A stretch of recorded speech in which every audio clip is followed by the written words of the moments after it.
Hey, what's going on, guys? Today I want to show you my method for bringing back a battery that is below voltage or has a zero reading when you plug it in. Check out the voltage on like a charger like this. So you plug this thing in right now, it should be zero.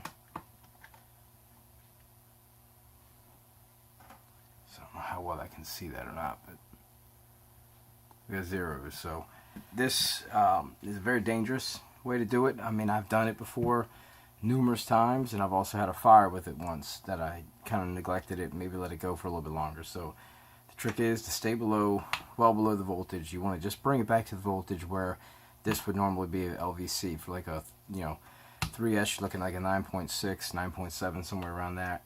I just get it into the 7s, like right around 7 volts if it's a 2S. But today, like I said, I'm just going to show you what I do, see if we can't bring this back and get some more life out of it.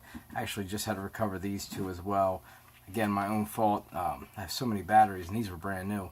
I have so many batteries, and sometimes I don't get a chance to run them and cycle them as much. So I got them in trucks ready to roll, and then I might not grab that truck for a month and keeps getting pushed off for something else. And next thing you know, I got dead batteries. So, all right. So the trick is, let me get this all hooked up first. Now, you don't need to plug in the balance port, but I'm going to for the moment just to show you what it's going to show on another charger like this. Alright, so I don't know how good you can see this, but we're going to try to charge this right now at 4 amps for a 3S battery. It's balanced, everything's in, ready to go. And sell low voltage. So this is what you're going to see on ones that will tell you that. Of course, others you might just have zeros or can't read. So again, what we want to do is we want to unplug the balance. Just leave it in there.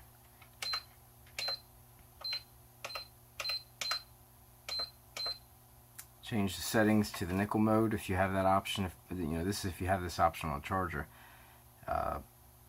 The Pro Venom, the Pro Quad, and I think one of their single ones will do it as well.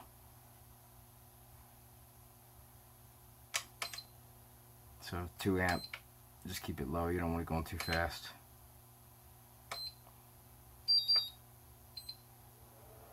Alright, so I'm up in the 8 volts. I mean, I wasn't horribly low, but it was just dropped apparently a little bit lower than what the charger will read. So I'm going to monitor it, keep an eye on it, checking it about 5 minutes and see where we're at. I want to get it up to probably about 9.5, and that's about it. You don't really want to let it go 10, 11, because that's when it's going to start, unbalanced. It's going to start puffing up too much on the battery, probably forcing too much in one cell versus the other. So you really want to balance some cells out. So we're going to take this up a little bit, and I'll keep an eye on it, and we'll be back.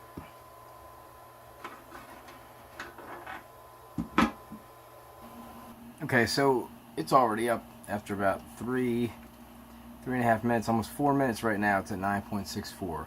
So I'm going to stop it. We're going to check it to see if it can now read. It took 4 minutes, guys. I mean, the problem is people will do this and they'll throw it on for 10-15 minutes sometimes, and that's what got me the first time, was that extra 5 minutes. That's all it took.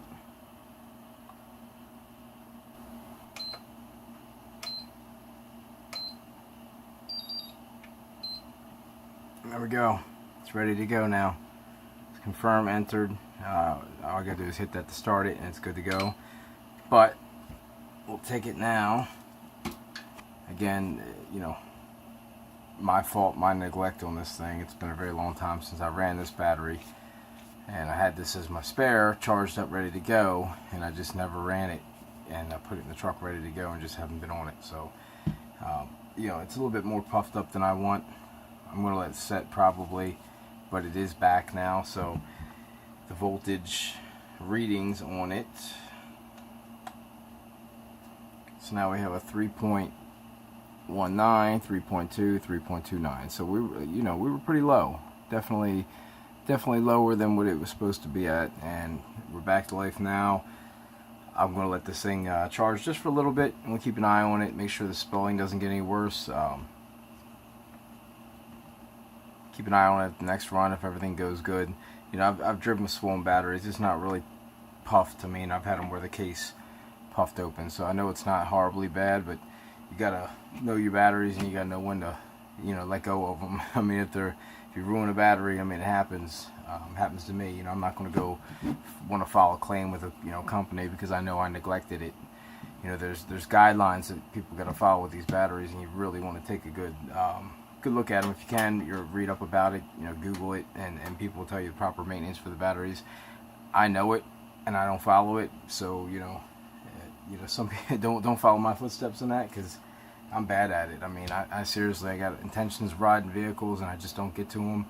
Or I charge up extra batteries, thinking I'm going to go out and run 2-3 batteries per truck, and wind up going out for one run. And it might be a while before I get to that third battery, even if I do get to the second one a little quicker. So, a lot of people out there like me put them on the bench and don't mess with them and forget about them. But chargers like this, and there's a bunch of other ones, will actually have the built-in storage mode option, where you can put them in storage mode. If you're going to stick them up somewhere, it'll basically get them ready to go for you, and then when you're ready to come back out, you pop them back in and charge them up. So simple as that. It's a little extra work, but how much is a battery? I mean, these things, I sell these things for $80. A little bit better on sale, things like that, but $80 for a battery for a 3S fat pack, that's a lot of money to fork out if you ruin it, when you could have took preventive maintenance and taken care of it. So if you guys have any questions, man, hit me up.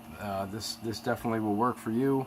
Again, just keep an eye on it. Make sure you keep an eye on that voltage, and do not ignore it. Do not walk away. Do not forget about it. Don't put yourself in a situation that you can forget about it, because it does not take much time at all, A, to charge and get it back up, and B, to have a fire. So keep that in mind, and happy charging, guys.